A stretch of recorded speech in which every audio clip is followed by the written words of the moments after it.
You ever just been walking around Yharnam, hunting beasts and the like, and thought, man, I'm really craving something that doesn't involve unborn fetuses right now? Well, that's why I'm here. Hello, dear hunter. This is a new series I'm trying out on the channel where I'm gonna be creating some video game themed chocolates.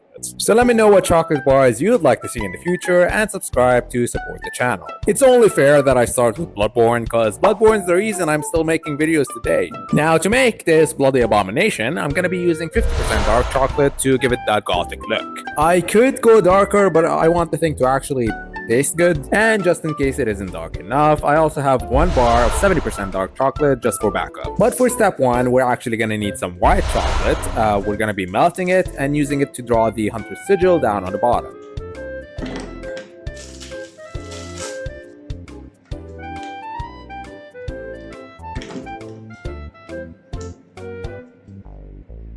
Okay, I'm actually gonna transfer it to a smaller pot. Best I leave the big one for the dark chocolate because we're gonna need a lot of it.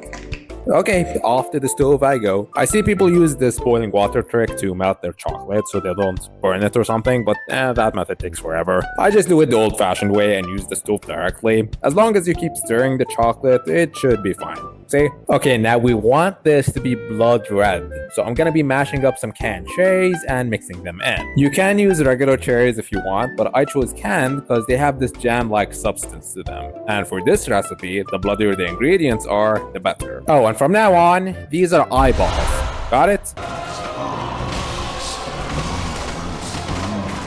Eyeballs are like the most common items that you never use in the game, so they might as well make themselves useful for once and be edible. Anyway, get your little kitty mug, mash them up, and then mix them in there.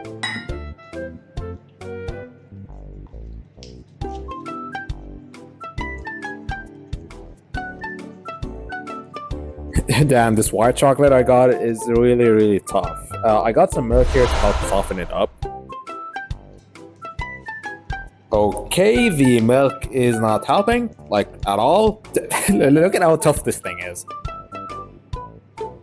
I just licked the spatula right there. It's rough, but tastes amazing, let me tell you. Okay, now bust out your blood vial and pour it in. This is looking more neon pink than blood red, so let's add some more along with some more milk. There we go. That's more like it. Okay, now I've got the hunter's sigil on the side here, and I'm gonna try to replicate it as best I can. In the meantime, let me know what your favorite Souls game is. To me, Bloodborne will always be king. I love Elden Ring as much as the next guy, but Bloodborne, man, Bloodborne's just tough to beat. Okay, I'd say that's good enough. Maybe. Okay, now we melt our dark chocolate, and for a few seconds, I'm gonna leave you with the sweet sound of snapping chocolate. You're welcome.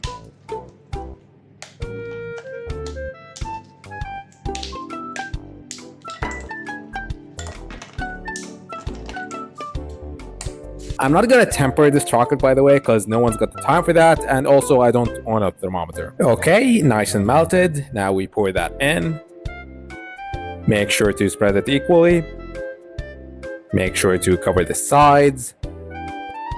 Pray that the hunter's sigil isn't all messed up down there. There.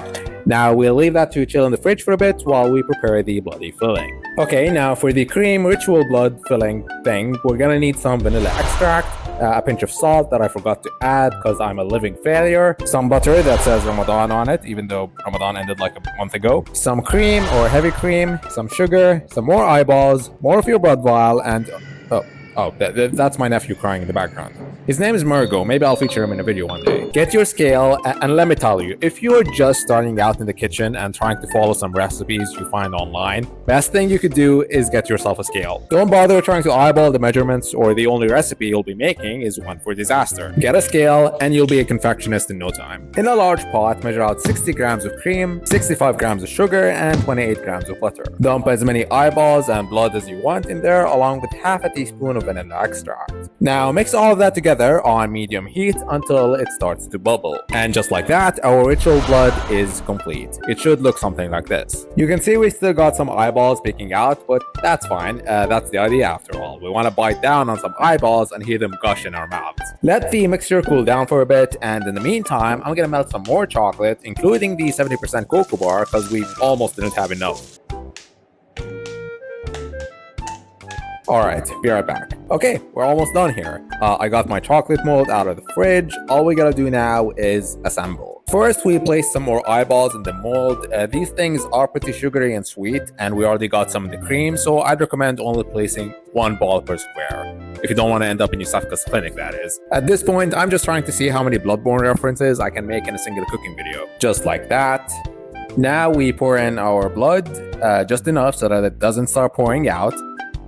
Oh god, the eyeballs are moving. You know what? I'm feeling daring today. Let's just throw the whole thing in there. A decision I'm absolutely not gonna regret later. And finally, the rest of the chocolate, which is just barely not leaking out. The top layer here is less chocolate and more a mixture of chocolate and filling. Not intentional, but hey, it's more bloody, so it's a win-win. Oh, okay, there's no way in hell I'm picking this up without it spilling. Hold on a second.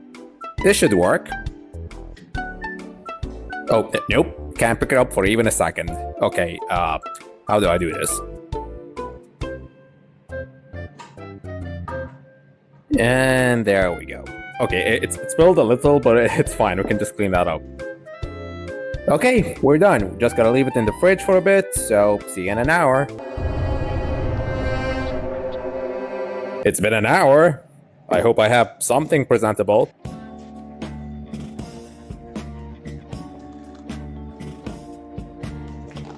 Hey, look at that. Okay, let's just clean up the sides here, and there we go. We made the Bloodborne Chocolate Bar. Eat this once, and you'll gain about 40 insight instantly. And if you see any weird eldritch horrors outside your window, pay them no mind. You're just delusional. Why the hell am I looking at my hands right here? It looks like I just killed someone and thinking about the consequences of my actions. Excuse me as I clean up this crime scene. Okay, let's break it open and see how we did. Look at that. Gonna break myself a square and see if it tastes better than it looks. It probably wasn't the best idea to leave my curtains open like that. God damn, I didn't know I had Rob's entire boss screen outside my window. Here's the chocolate wrapper I designed for this video, by the way. I printed it out for shits and giggles, but that would need both time and money, and I have neither. As for the chocolate itself, I think it's good, but I will say that the taste of dark chocolate is absolutely overpowering everything else. If you want to make this and don't really care about how edgy it ends up being, definitely stick to milk or white chocolate. I'm gonna give this creation like a 7 out of 10, but that's probably because I'm not the biggest fan of dark chocolate. If you're a fan yourself, you'll probably enjoy this a lot more than me. If you've got any ideas, let me know in the comments what we can do to improve this recipe, because I kinda just made it up on a whim if that wasn't obvious. Not bad for a first attempt at this, I'd say. Anyway, thanks for watching, subscribe for more content just like this, and let me know what chocolate bar you want to see me make next. I have a few ideas in mind, but in the meantime, I'm gonna go share this mess with the rest of my family. So, bye-bye!